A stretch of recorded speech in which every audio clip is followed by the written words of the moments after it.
rassasie tous ses enfants. Crie au monde qu'il est la porte et le soutien des affligés, et tu verras fleurir en eux la dignité. Miséricordieux comme le Père, entends le cri profond de la misère, et chante au Dieu du ciel à chaque jour. Éternel est son amour. Deviens un pèlerin du don de soi. Deviens secours des malheureux cloués en croix. Aide-les à se parler des heures noires de l'abandon, et tu verras des cœurs sortir de leur prison. Miséricordieux comme le Père, entends le cri profond de la misère, et chante au Dieu du ciel à chaque jour. Éternel est son amour. Pardonne plus d'une fois à ton prochain, que le soleil ne se couche pas sur ta colère. Prends le temps de lui parler, fais quelques pas sur ton chemin, et tu verras que le pardon crée la lumière. Miséricordieux comme le Père, entends le cri profond de la misère, et chante au Dieu du ciel à chaque jour. Éternel est son amour. Contemple le visage du Seigneur dans le silence trouvé au fil de ta journée. Il sera ton énergie, ton chant de joie, ton vrai bonheur, et tu verras jaillir en toi l'éternité. Miséricordieux comme le Père, entends le cri profond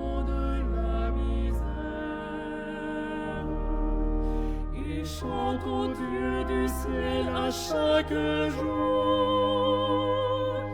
Éternel est son amour.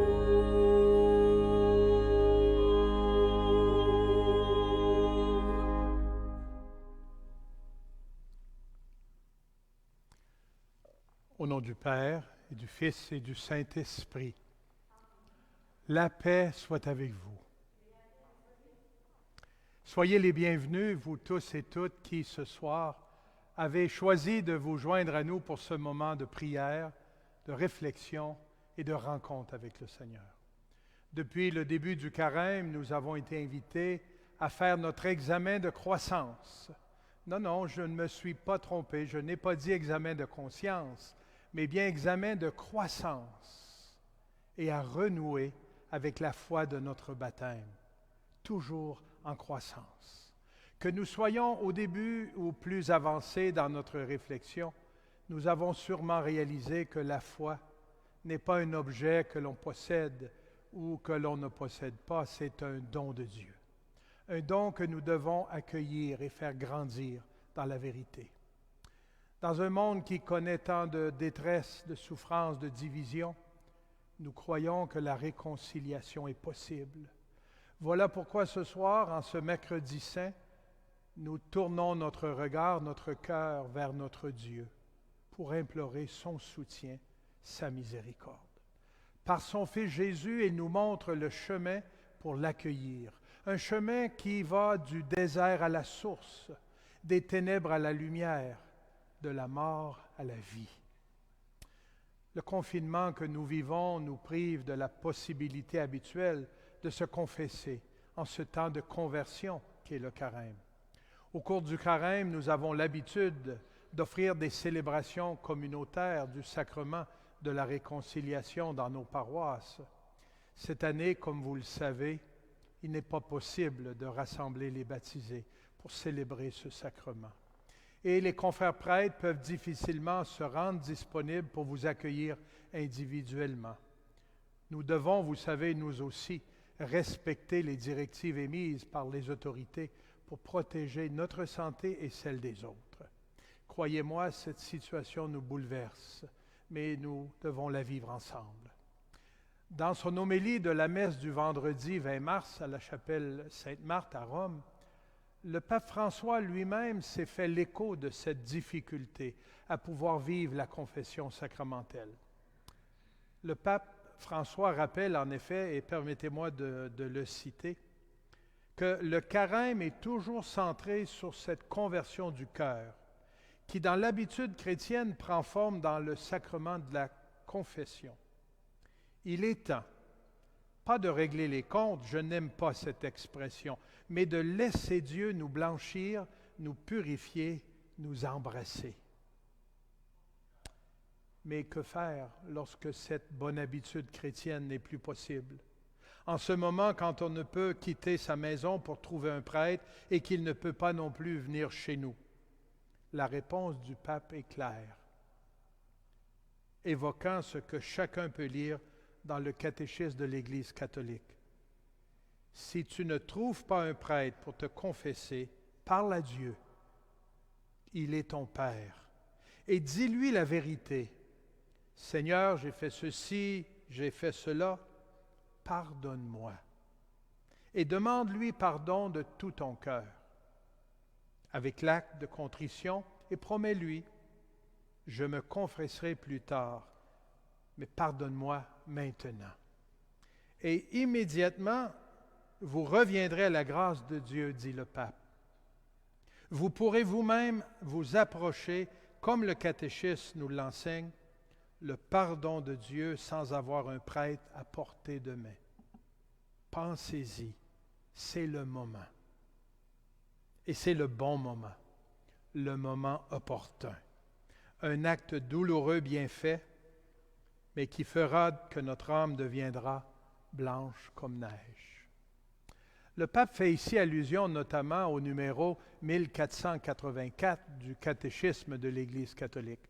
Celui-ci indique que la confession individuelle et intégrale, suivie de l'absolution, demeure le seul mode ordinaire par lequel les fidèles se réconcilient avec Dieu et l'Église. Ce mode correspond à la bonne habitude chrétienne dont parle le pape.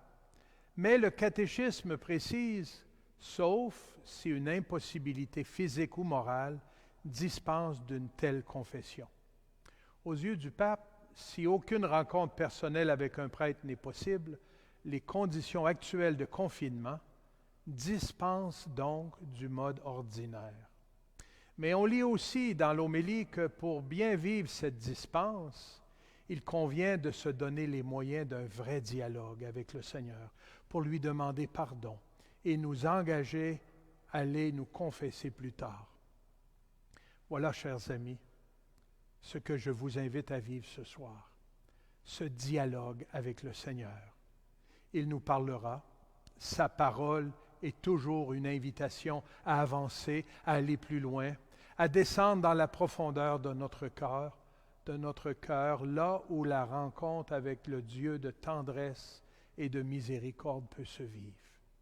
Comme tous les sacrements, la pénitence est une action liturgique. C'est la raison pour laquelle il n'est pas possible de se confesser par Internet, par téléphone, ni recevoir l'absolution. Mais nous ne saurions nous priver de l'amour de Dieu à cause des limites en temps de pandémie. Laissons-nous regarder et aimer par le Seigneur, afin que sa lumière, sa paix et sa joie s'enracinent davantage dans notre vie. Rencontrer le Christ change la vie. Les pages de l'Évangile nous le rappellent abondamment. Ce soir, c'est nous qui accueillons Jésus. C'est nous qui nous laissons regarder et aimer tels que nous sommes. C'est ainsi que pourra grandir la foi de notre baptême. Écoutons un chant qui nous invite précisément à ouvrir notre cœur à Dieu et à nous laisser regarder par le Christ. N'aie pas peur. Laisse-toi regarder par le Christ. Laisse-toi regarder car il t'aime.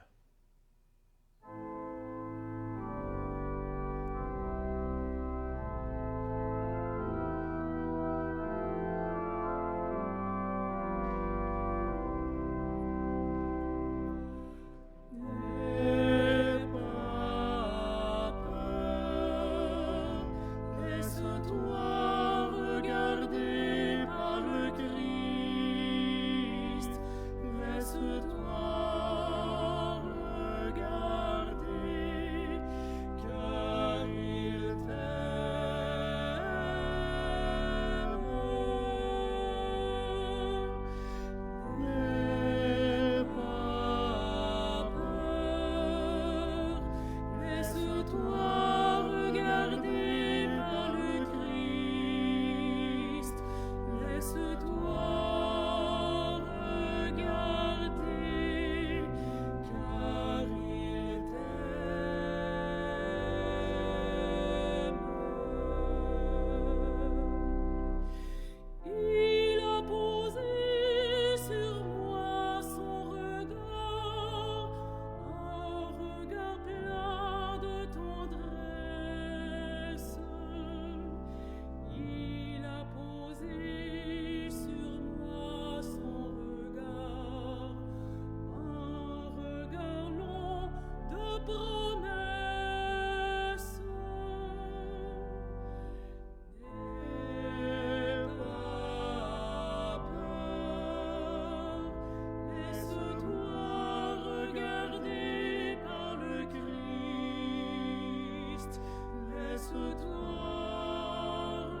posé sur moi son regard et m'a dit viens, ne crains pas. N'aie pas peur, laisse-toi regarder par le Christ, laisse-toi regarder, car il t'aime.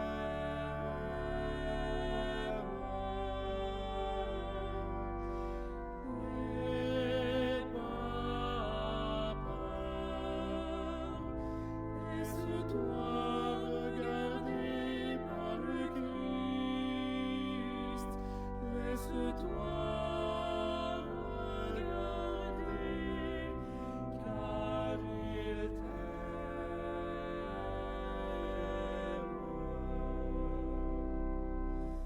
Il a posé sur moi son regard, et ses yeux en disaient long.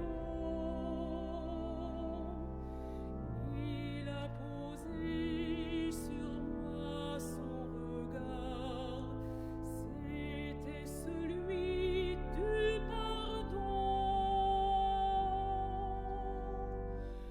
N'aie pas peur, laisse-toi regarder par le Christ, laisse-toi regarder, car il t'aime.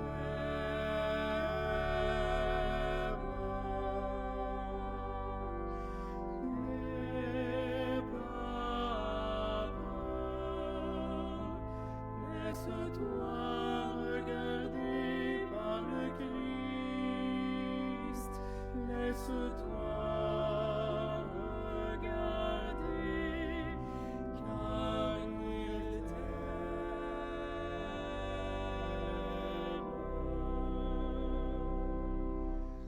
Il a posé sur moi son regard, alors j'ai vu qu'il pleurait.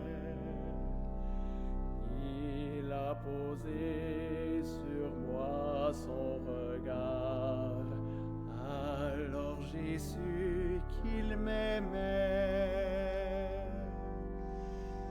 N'aie pas peur, laisse-toi regarder par le Christ, laisse-toi regarder, car il t'aime.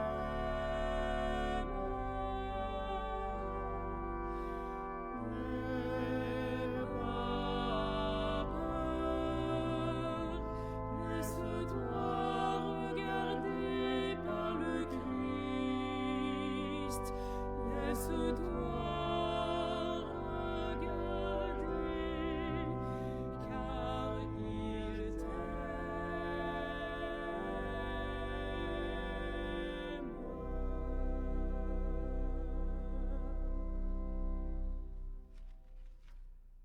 Prions le Seigneur.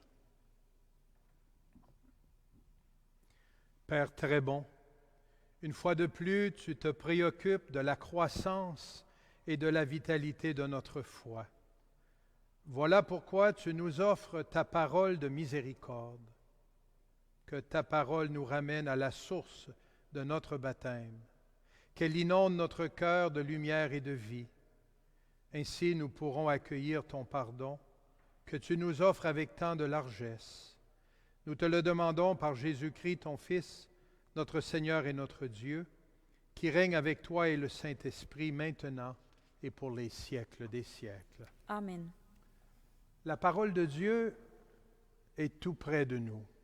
Accueillons cette parole qui nous sauve et nous fait grandir dans la foi. Lecture du livre du prophète Isaïe. Ainsi parle le Seigneur. Voici mon serviteur que je soutiens, mon élu qui a toute ma faveur. J'ai fait reposer sur lui mon esprit. Aux nations, il proclamera le droit. Il ne criera pas, il ne haussera pas le ton, il ne fera pas entendre sa voix au dehors. Il ne brisera pas le roseau qui fléchit, il n'éteindra pas la mèche qui faiblit.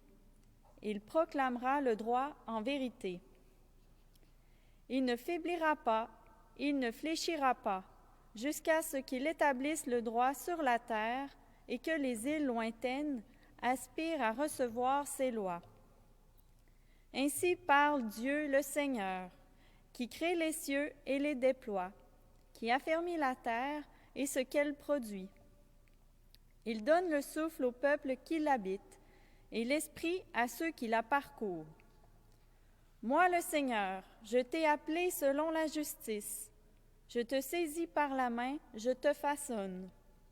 Je fais de toi l'alliance du peuple, la lumière des nations. Tu ouvriras les yeux des aveugles. Tu feras sortir les captifs de leur prison et de leur cachot ceux qui habitent les ténèbres. Parole du Seigneur. Nous rendons grâce à Dieu.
Nous venons d'entendre les mots du prophète Isaïe. Il a vécu environ 7 siècles avant l'ère chrétienne. Nous entendons souvent des extraits de son œuvre magistrale qui est consignée dans le Premier Testament, car il annonce la mission du Messie qui doit venir. Sans le savoir, le prophète Isaïe entrevoit la venue de celui qui est promis, le Seigneur Jésus-Christ. Dans le texte que nous venons d'entendre, la parole est attribuée à Dieu. C'est lui qui parle. Dans la première partie, Dieu appelle celui dont il parle son serviteur. « Voici mon serviteur que je soutiens ». Dans la seconde, il adresse directement à son serviteur. « Moi, le Seigneur, je t'ai appelé selon la justice, je t'ai pris par la main. » Première remarque qui m'apparaît fort pertinente. Avez-vous remarqué, le mot « jugement » apparaît 3 fois dans la première partie. « Mon serviteur fera paraître le jugement que j'ai prononcé. Il fera paraître le jugement en toute fidélité. Il ne faiblira pas, il ne sera pas écrasé, jusqu'au jour qu'il impose mon jugement. » J'ai peut-être piqué votre curiosité. Vous vous dites peut-être, « Ah non, pas encore des discours sur le jugement de Dieu qui viennent nous écraser, nous accuser, nous condamner. » C'est la dernière chose dont on a besoin par les temps qui courent, n'est-ce pas? Or, c'est peut-être là que nous attend une surprise. Car ce jugement dont il est question n'a rien d'un verdict. Pour plusieurs d'entre nous, en effet, le mot « jugement » correspond à une condamnation, tellement des échos d'un temps heureusement révolu font remonter à la mémoire ce type de souvenir. Mais ici, il n'est pas question de condamnation, mais de douceur et de respect pour tout ce qui est fragile, le roseau froissé, la mèche qui faiblit. Voilà, chers frères et sœurs, le jugement de Dieu, annoncé par Isaïe et réalisé par Jésus. Car c'est bien lui que le prophète annonce et qui est venu exprimer concrètement jusqu'à quel degré d'amour son Père et le nôtre est bienveillant et compatissant. Quel beau texte qui s'adresse à chacun et chacune d'entre nous, mais aussi à l'humanité tout entière. On ne peut mieux dire ni se tromper. Dieu veut le salut, la libération, le bonheur du monde entier. En envoyant son Fils pour nous en assurer, il souhaite avec impatience que les îles lointaines aspirent à recevoir ses instructions. Pas de limite, pas de confinement dans le cœur de Dieu. Les îles lointaines, mais aussi les cœurs éloignés.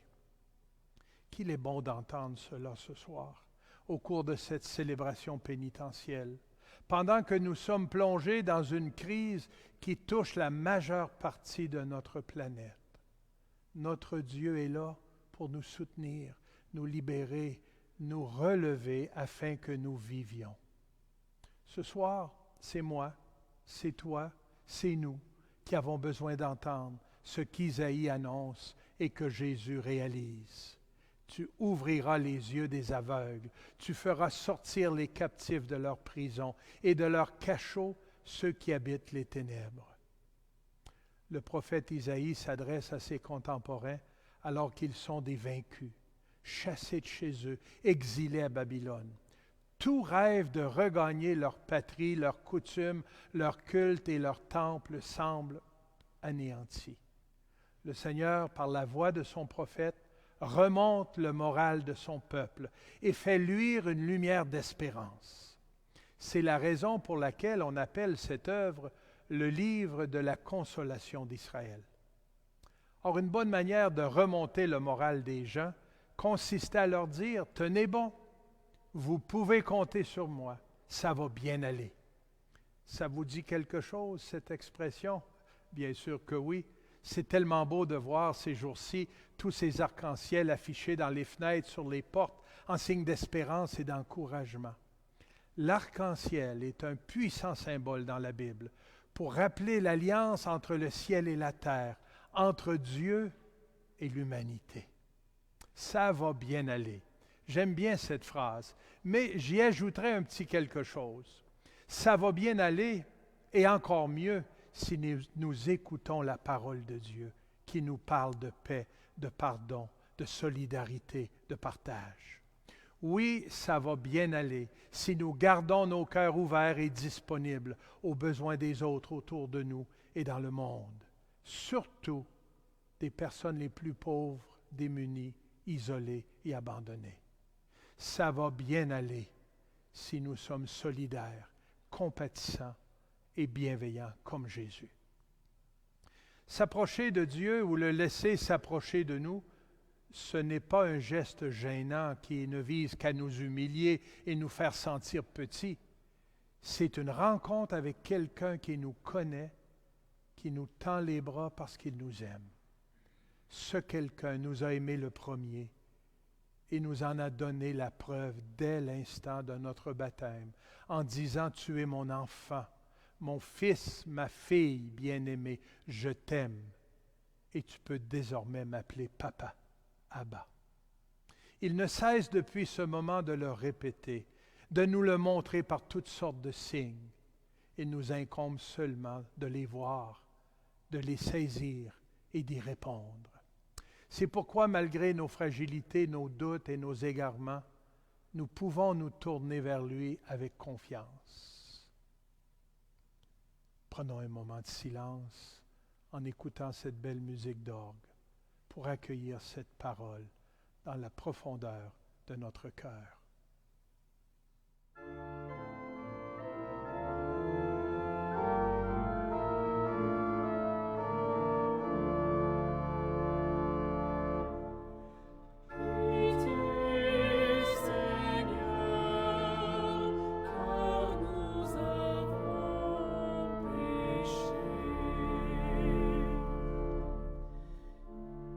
Pour moi, mon Dieu, dans ton amour, selon ta grande miséricorde, efface mon péché. Lave-moi tout entier de ma faute, purifie-moi de mon offense. Pitié, Seigneur,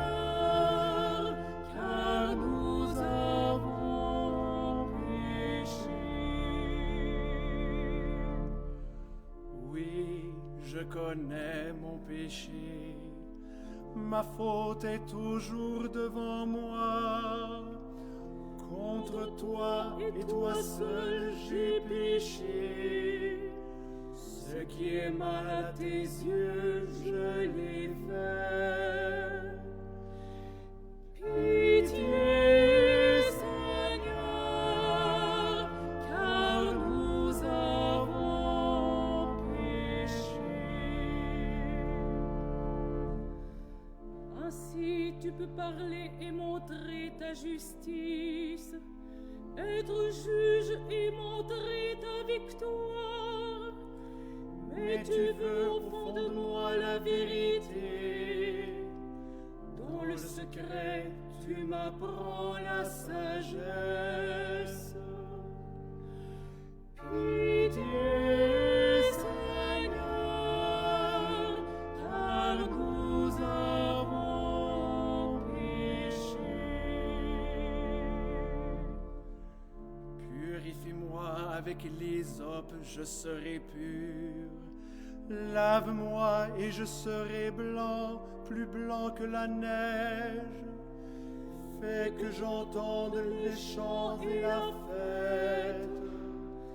Ils danseront les eaux que tu broyais. Pitié, Seigneur,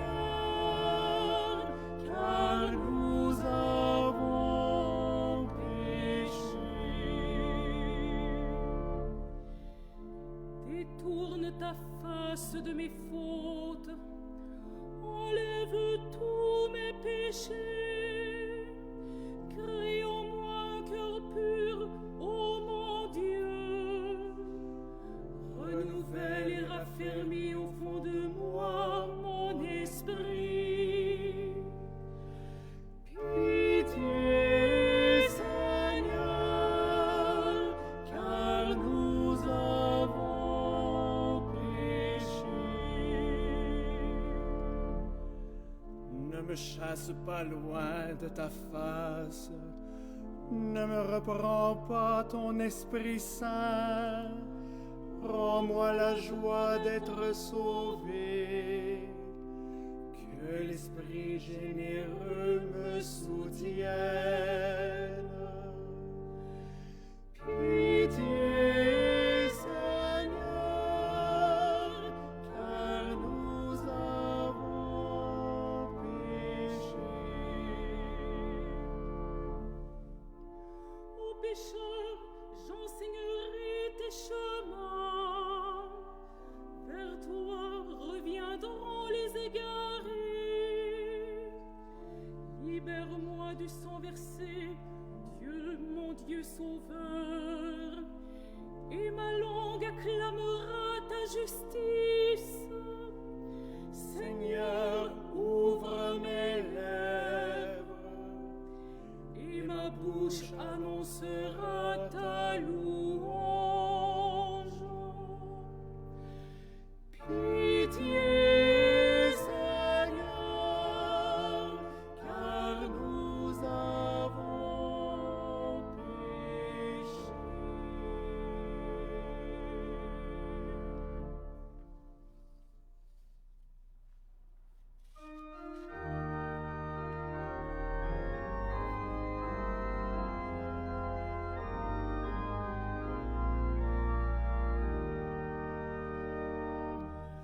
Ta parole, Seigneur, est vérité,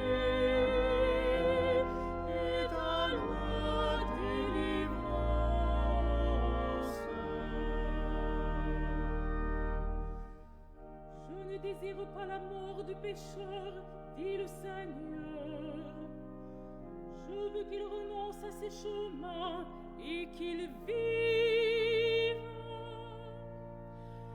Ta parole, Seigneur, est vérité, et ta loi délivrance.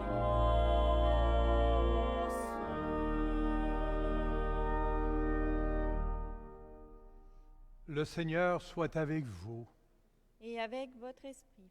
Évangile de Jésus-Christ selon saint Luc. Gloire à toi, Seigneur. Jésus disait encore cette parabole. Quelqu'un avait un figuier planté dans sa vigne. Il vint chercher du fruit sur ce figuier et n'en trouva pas. Il dit alors à son vigneron, « Voilà 3 ans que je viens chercher du fruit sur ce figuier et je n'en trouve pas. Coupe-le. À quoi bon le laisser épuiser le sol? » Mais le vigneron lui répondit, « Maître, laisse-le encore cette année, le temps que je bêche autour pour y mettre du fumier. Peut-être donnera-t-il du fruit à l'avenir. Sinon, tu le couperas. » Acclamons la parole de Dieu. Louange à toi, Seigneur Jésus.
Cette parabole fait partie de l'enseignement de Jésus alors qu'il monte vers Jérusalem. C'est là, dans cette ville, où par sa mort et sa résurrection, il va manifester au monde que Dieu est amour et miséricorde. C'est là où, cloué sur la croix, il aura encore assez de compassion en regardant ses bourreaux pour implorer « Père, pardonne-leur, parce qu'ils ne savent pas ce qu'ils font. » C'est sûrement une des clés de compréhension de cette étonnante parabole. Il me semble que ce texte apporte de la lumière et de l'espérance dans ces temps que nous vivons, confinés, isolés, parfois même frustrés de ne pas pouvoir vaquer à nos occupations habituelles. La tension peut monter d'un cran dans les milieux d'où on ne peut s'échapper que pour des petites sorties urgentes. La patience est mise à dure épreuve lorsque la peur nous étreint, lorsque les médias ne cessent de déverser des nouvelles inquiétantes. Nous souhaiterions des changements rapides, miraculeux, instantanés. Il serait facile de maugréer en disant « Comme ça prend du temps à trouver un vaccin. Comment se fait-il que certaines personnes n'obéissent pas aux consignes énoncées pour éviter la propagation du virus? Pourquoi ce mal frappe-t-il la majeure partie de l'humanité? Qu'avons-nous donc fait, mal fait ou pas fait du tout? » La parabole du figuier nous invite non seulement à une réflexion en regard de la pandémie que nous vivons, mais elle éclaire notre vie de tous les jours et donne un sens à l'importance des liens qui nous unissent avec nos sœurs, nos frères en humanité. Et c'est là qu'on voit que les vues humaines et les pensées de Dieu sont bien différentes. Un figuier stérile qui épuise inutilement le sol de la vigne, il n'y a qu'une chose à faire, c'est de le couper. Dans le langage télévisuel auquel nous sommes habitués, on dirait « un sert plus à rien ». Quel malheur si par ce mot, on désignerait ceux et celles que nous qualifierions de récalcitrants, de dérangeurs, de trop vieux ou trop malades pour que l'État dépense nos sous pour s'occuper d'eux. Avouons que même si de tels propos existent et que nous ne les partageons pas, il y a quelque part dans nos vies quelqu'un que l'on enverrait bien promener, pour employer une expression courante. L'attitude que Jésus demande à ses disciples porte donc d'abord sur une conversion de nos comportements négatifs, soit en nos pensées, soit en nos actions. Il nous appelle et il nous rappelle que Dieu ne veut pas la mort du pécheur, mais qu'il se convertisse et qu'il vive. Cela signifie deux choses. D'abord, ce n'est pas lui qui nous envoie les misères. Deuxièmement, dans nos souffrances, il est à nos côtés. Nous pouvons choisir entre la confiance en Dieu et le soupçon. Choisir la confiance, c'est croire que le dessein de Dieu est bienveillant. Ce simple retournement de nos cœurs changerait la face du monde. Jésus ne disait pas autre chose quand il proclamait « Convertissez-vous », c'est-à-dire croyez à la bonne nouvelle. Maintenant, revenons à nous, à notre relation avec Dieu et à nos comportements avec les personnes avec lesquelles nous partageons notre vie. Quel est mon degré de patience? Quelle est la mesure de ma miséricorde? Il nous faudrait peut-être pouvoir nous présenter devant le Seigneur et lui avouer que parfois nos manques de patience nous conduisent à des gestes regrettables, à des paroles offensantes. Certes, nous luttons avec des difficultés qui ne semblent pas se résoudre aussi rapidement qu'on l'aurait espéré. Nous n'arrivons pas à voir les progrès que nous espérons. Nous avons envie de baisser les bras devant nos difficultés, de rendre les autres responsables de nos malheurs. Mais avons-nous raison de faire porter aux autres ce que nous ne voudrions pas qu'ils fassent envers nous? Quel est mon degré de patience et de miséricorde envers les autres? Suis-je capable d'espérer de nouveaux progrès chez eux au lieu de les condamner à l'avance à l'échec? Il m'arrive peut-être parfois de dire, lui, elle, il n'y a rien à faire, aucun changement possible. Cette personne ne changera jamais. Attendez rien d'elle. Seigneur, pardonne-moi mes manques de patience, d'espérance devant mes frères et sœurs, qui, somme toute, sont en route comme moi. Peut-être que si, comme tu le fais si bien dans ton infinie patience, je leur laisse, et à moi aussi, encore du temps pour bêcher autour de l'arbre de notre vie, pour y mettre un peu plus d'amour, nous donnerons à l'avenir le fruit que tu attends de nous. Pardonne-moi, Seigneur, d'avoir douté de ta bonté, de ta patience envers moi et envers les autres. Pardonne-moi d'avoir pensé que tu étais insensible à ces bouleversements que nous vivons en ces temps de crise, de pandémie. Tu es pourtant l'arc-en-ciel de l'Alliance et je souhaite en faire partie dans toute ma vie. Jamais tu nous abandonnes. Tu fais route avec nous et tu nous soutiens pas à pas. J'ai besoin, nous avons besoin de ta présence pour avancer dans la confiance vers la lumière et pour mériter l'amour que tu ne cesses de nous témoigner. Seigneur, accorde-nous ton pardon, car nous avons péché contre toi. Montre-nous ta miséricorde et nous serons sauvés.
Dieu n'hésite pas à nous rappeler que nous avons besoin de renouveau, de conversion. Dans la parabole du figuier, Jésus ne cache pas le fait que le figuier est stérile et ne produit aucun fruit. Mais ce qui est remarquable, c'est que le Seigneur est prêt à être patient et nous offre l'opportunité de devenir fécond à nouveau. Il nous donne une nouvelle chance, un temps de grâce. Comme disait le pape François, c'est le bon moment, c'est le temps opportun. Quel est le premier pas à faire? Revenir à Jésus, nous approcher de lui, l'accueillir dans notre vie, dès aujourd'hui.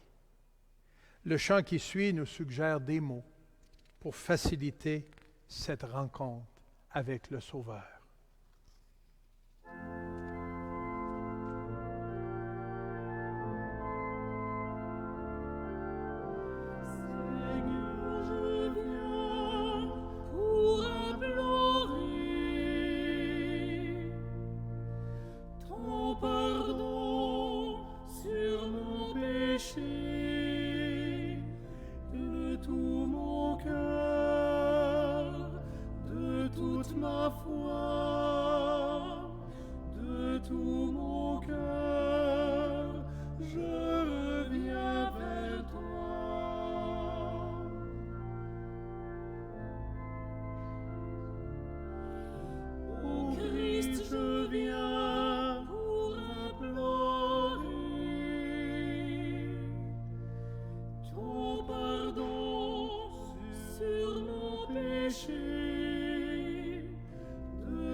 toute ma foi, de tout mon cœur, je reviens vers toi.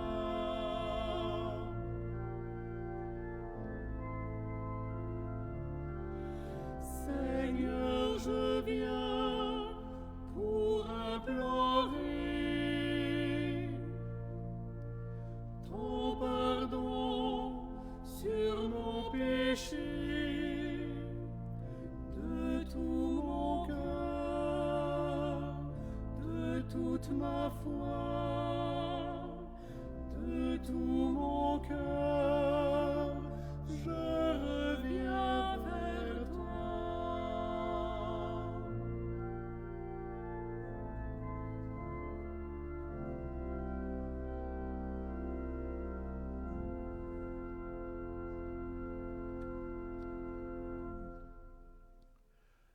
Seigneur, sur le chemin de la foi, il nous arrive de ne pas te faire confiance, de démissionner devant les difficultés de nos frères et sœurs. Au travail et avec nos amis, nous gérons nos différends par l'impatience, la colère et la rancune. Seigneur, pardonne-nous. Quand nous méprisons ou condamnons les étrangers qui vivent ou pensent autrement que nous. Seigneur, pardonne-nous. Quand nous manquons d'espérance devant les difficultés des gens de notre entourage. Seigneur, pardonne-nous. Quand nous fermons les yeux sur les injustices, spécialement celles qui touchent les personnes les plus démunies. Seigneur, pardonne-nous. Quand nous demeurons passifs, indifférents devant les besoins des plus pauvres. Seigneur, pardonne-nous. Quand nous doutons de ta bienveillance et de ton amour, et quand nous t'accusons d'être la cause de nos difficultés. Seigneur, pardonne-nous. Seigneur, décidément, nous avons encore du chemin à faire pour grandir dans la foi, pour grandir dans l'amour. Merci de ta patience à notre égard. Donne-nous la force et le courage de nous remettre en marche pour que notre foi devienne plus vivante, cohérente et engagée. Nous te le demandons par Jésus le Christ, notre Seigneur. Frères et sœurs, redisons notre confiance en notre Dieu, lui qui est notre espérance, notre appui, notre bouclier, notre refuge, lui qui nous délivre et nous protège. Que notre rencontre avec lui aujourd'hui nous prépare à célébrer les fêtes pascales avec une plus grande liberté intérieure. Cet hymne bien connu que nous écoutons maintenant nous aide à grandir dans la foi de notre baptême. En toi, Seigneur, notre espérance.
Seigneur, merci pour ta parole qui éclaire notre cœur, notre route, notre vie.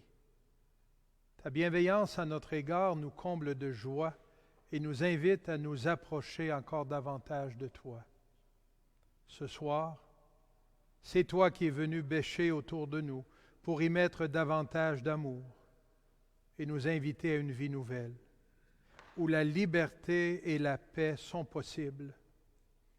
Dans l'attente de pouvoir célébrer le sacrement de la réconciliation, nous accueillons les paroles du pape François qui nous a dit « Si tu ne trouves pas de confesseur, il faut que tu t'adresses directement à Dieu pour lui demander son pardon. » C'est ce que nous faisons ce soir Seigneur, apaise nos cœurs et permets-nous de goûter à la paix du cœur, à la confiance. Ensemble, où que nous soyons, seuls ou avec d'autres personnes, levons nos bras vers le ciel et d'un seul cœur chantons les paroles du Notre Père, notre prière de famille. Nous, tes enfants, Seigneur, voulons t'exprimer notre gratitude pour ton amour et ta présence vivante dans notre vie. Nous te louons et nous te bénissons en chantant le Notre Père.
Prions le Seigneur.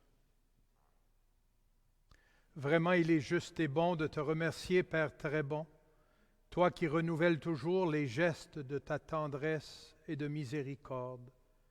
Ton Esprit continue parmi nous son œuvre de salut. Par lui, nous sommes renouvelés dans la vie qui est en toi, Père, avec ton Fils Jésus-Christ. Amen. Et que Dieu Tout-Puissant vous bénisse et vous accorde une nuit tranquille, paisible, sereine. Le Père, le Fils et le Saint-Esprit. Allez dans la paix du Christ. Je vous invite à vous joindre à nous demain soir, à compter de 19h30, pour la célébration du Jeudi Saint, la célébration de la Sainte du Seigneur. Nous terminerons ce soir avec un très beau chant. La musique est de Ennio Morricone et les paroles en français d'un auteur-compositeur de chez nous, M. Richard Vidal. Les yeux de l'amour. Merci d'avoir participé à cette célébration pénitentielle. Bonne fin de soirée et à demain.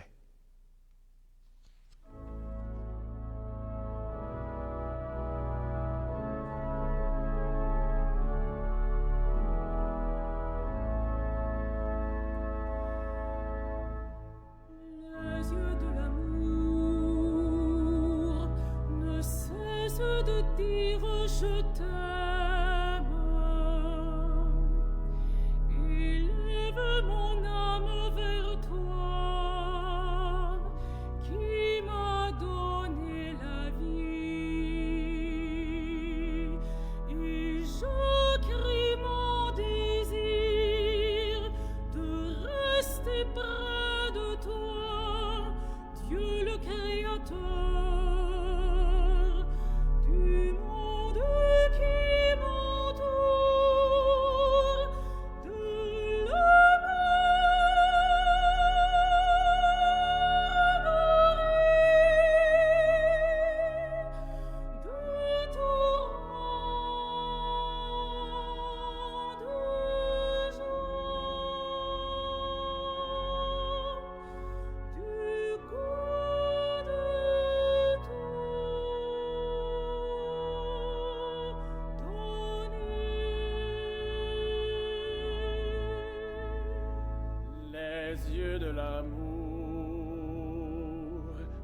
tourbille de mots d'évangile, et parle à mon cœur de partage qui repeint l'horizon. Quand je ferme les yeux sur le monde en souffrance, quand malgré l'effort, j'oublie ta bienveillance, j'entends Dieu saint sur ta croix d'amour, pardonnez mille fois. Les yeux de l'amour me tracent un chemin d'espérance pour dire à ce monde enflammé